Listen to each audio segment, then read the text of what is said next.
Bioaugmentation. This process, its limitations and its applications will be covered in total two presentations. So here we are going to discuss about the concept of bioaugmentation.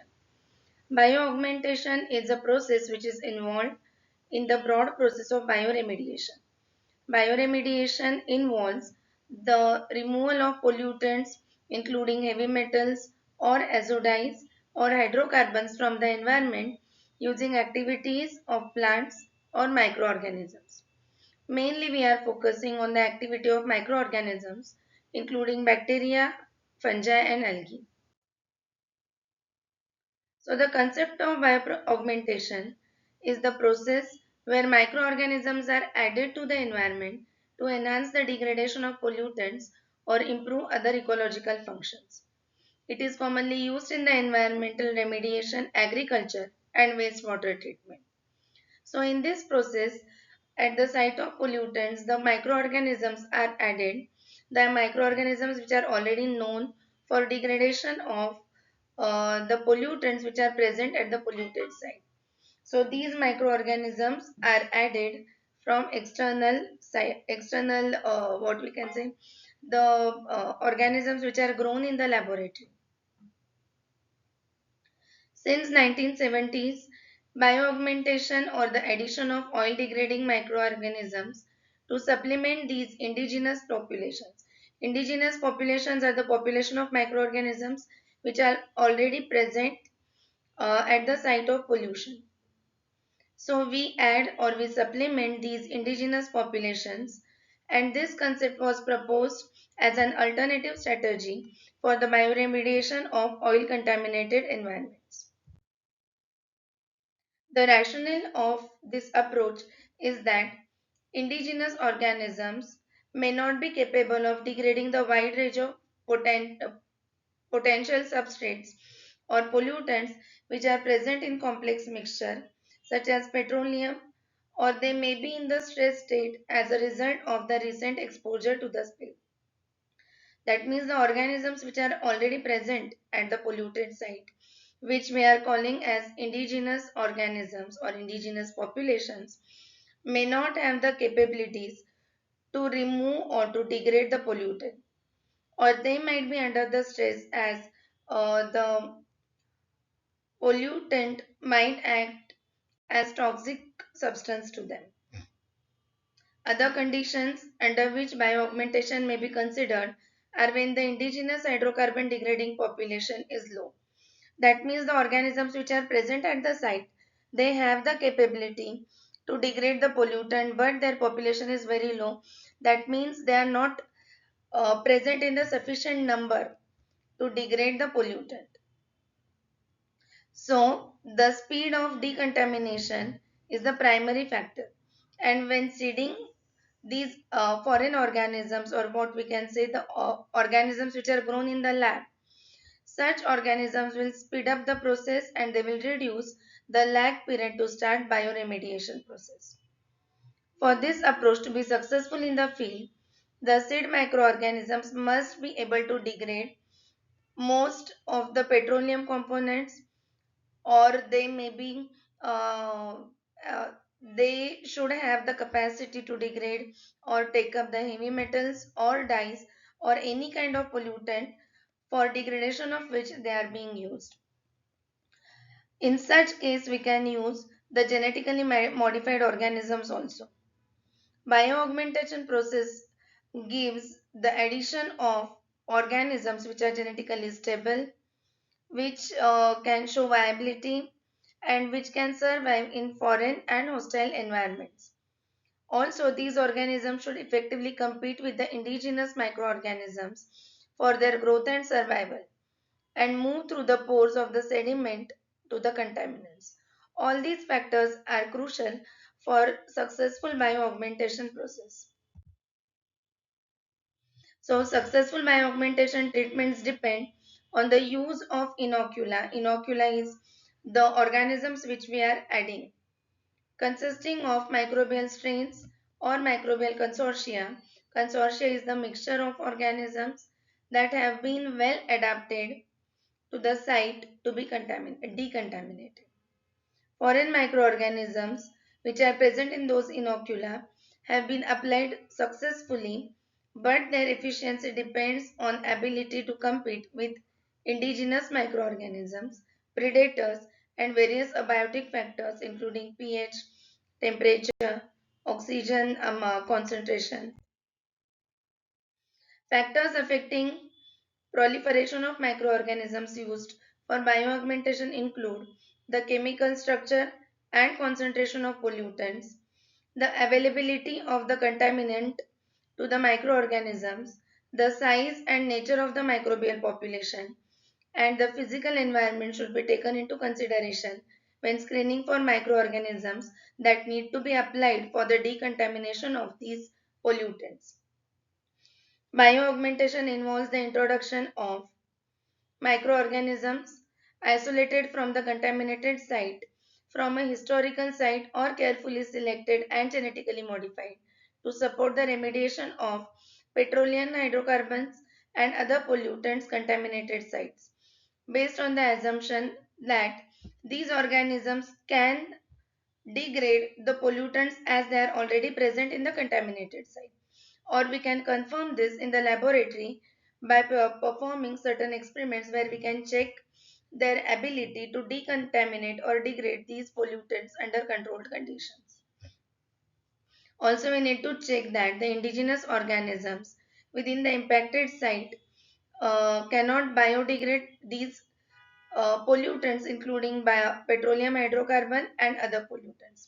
If the indigenous population is capable of degrading these pollutants, then we can go for other methods like biostimulation. So, objectives of bioaugmentation include pollutant degradation and enhancement of the process of degradation. Pollutant degradation is the primary aim, and it is the main purpose to introducing the microorganisms that can degrade, detoxify, or transform specific pollutants faster than natural processes alone would. Also, bioaugmentation can be used to aim or to supplement or to enhance the natural capabilities of existing microbial communities rather than replacing them. So here we will add the organisms which might show some synergistic effect with the indigenous organisms. The process is divided into 4 steps. First step is the microorganism selection. This is the process in which the microorganisms which are capable of degrading specific pollutants are selected from the contaminated site. We need to screen for the organisms which have the capabilities to degrade or to accumulate the pollutants, and then we can selectively use these organisms for further use. The organisms may be naturally occurring, or we can use genetically modified organisms. Then these organisms need to be cultured. That means these organisms need to be grown under controlled condition to increase their number and ensure that they have the necessary characteristics for intended application. After culturing the organisms, they are applied at the site of contamination. This can be done directly, that means we can add the organisms directly to the soil or water, or can be done indirectly where we can apply the organisms in the medium like compost. And after addition, when the organisms are utilizing the contaminants, we need to monitor the process and optimize it for getting maximum yield or maximum efficacy of the process. So after introduction, the effectiveness of the bioaugmentation is monitored. This may involve assessing pollutant levels, microbial activity, and environmental conditions. Adjustments are made as needed to optimize the process. Mechanisms which carry out these processes include direct degradation of the pollutant, biotransformation, bioaccumulation, and synergistic effect. Out of these four, two mechanisms will be discussed in this presentation. Remaining two will be discussed in next part. Direct degradation. Direct degradation is the process which involves microorganisms breaking down the pollutant molecules directly into simpler, less harmful or harmless substances. This process often uses the microorganisms' metabolic pathways to transform the contaminants into harmless molecules. So it works through microbial metabolism. Microorganisms such as bacteria, fungi, or yeast, and sometimes algae, can utilize pollutants as a source of energy or carbon source. They employ various enzymes like monooxygenase, deoxygenase, lactase, lipase. These are some of the enzymes which catalyze chemical reactions that decompose complex pollutants into simpler molecules. For example, hydrocarbon degradation. In the case of hydrocarbon oil spills, certain bacteria like Pseudomonas can metabolize these compounds.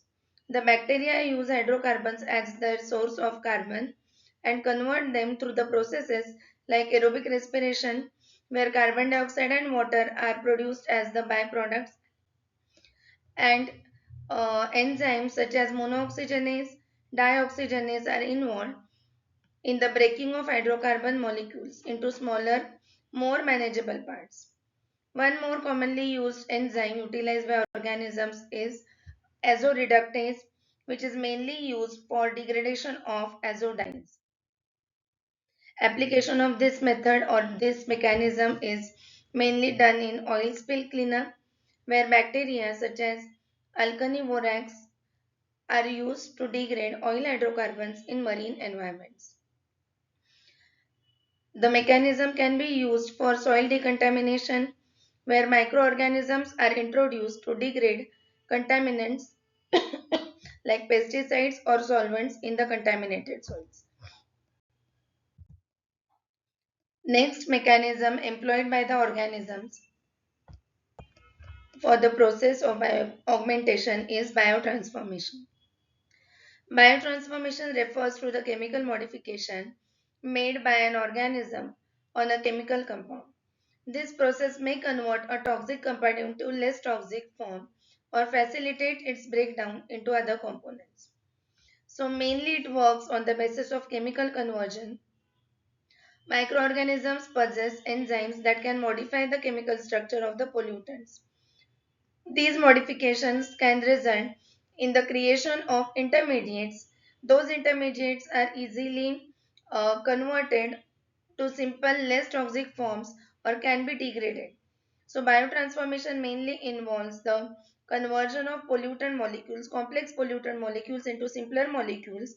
Those simpler molecules can be easily degraded or they can be easily utilized as the intermediate of some metabolic pathway in the organisms.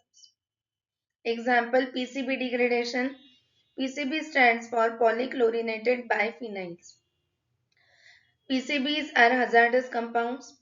Certain bacteria and fungi can transform these PCBs into less harmful compounds through dechlorination. That means they remove the chlorine from these molecules.